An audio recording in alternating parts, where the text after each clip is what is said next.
Hi, I'm Shailin, and I've been trying to sew everything I can for my wedding.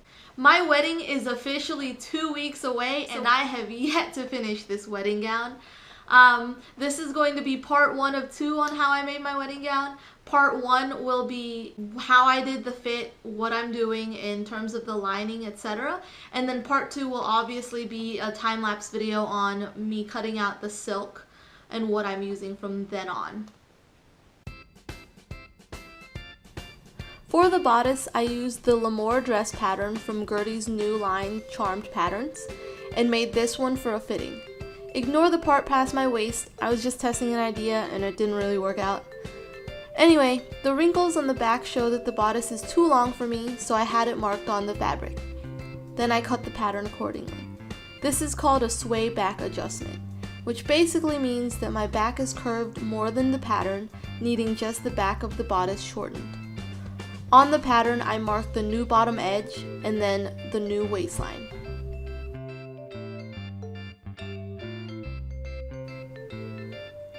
This pattern requires steel boning put in on the seams, as well as one on each of the side front and side back pieces.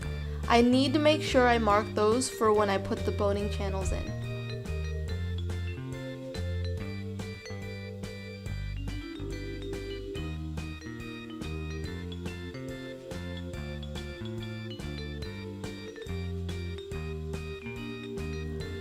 Once everything is pinned the proper way, I can now start sewing the pattern pieces together.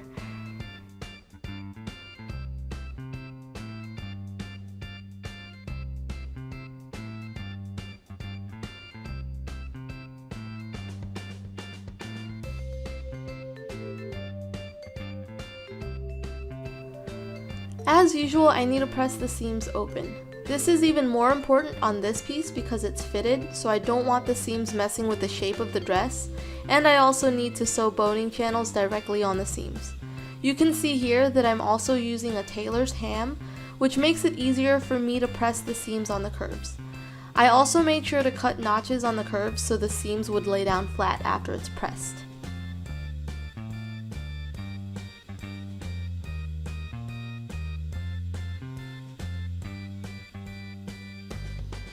I plan on using this as the lining of the gown, so I chose blue bias tape for my something blue. You can use bias tape or a ribbon for the boning channels, it just has to be something strong enough to handle it.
Now that the boning channels are stitched on, I can cut the spiral steel boning to the right length.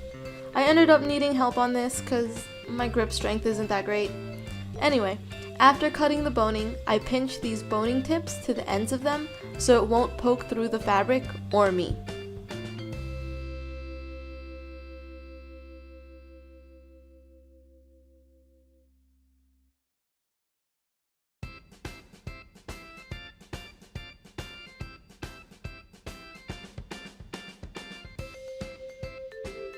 Now that all the boning is in, I just wanted to do a quick fitting to make sure that it fit a little bit better with all the adjustments that I made. Now it's time to work on the skirt. My plan is to do a trumpet style skirt. I've made one before using a knit fabric, but I figured the concept was the same. I'm basically making a pencil skirt for the top of the skirt, so I used the bottom of the bodice pieces as a starting point so they would line up once it's put together. Then the rest is just math. I took my hips measurement and then the measurement of them from the front and the back separately, so I knew where to add the excess space.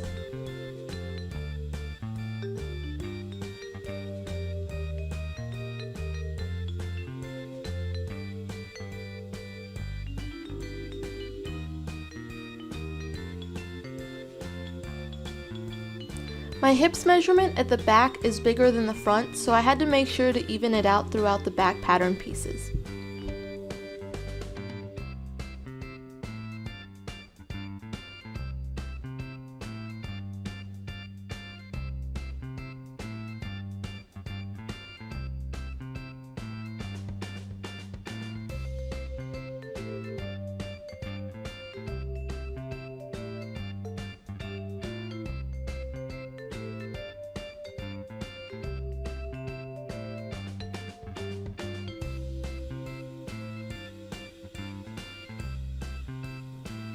Now if I had a pencil skirt pattern with darts that aligned with the bodice pieces, I would just follow the dart down so I had the same number of skirt pattern pieces as bodice pattern pieces, which for this is 7. You'll see why I need so many pieces later on.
So I put the bodice and the skirt pieces together and it looks like it fits pretty well.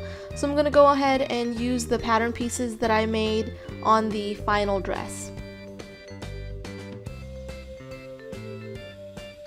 So I hope you guys enjoyed this quick little video. Stay tuned on part 2 on how I made my wedding gown, as well as the rest of just everything combined, all of my wedding sewing shenanigans all put together.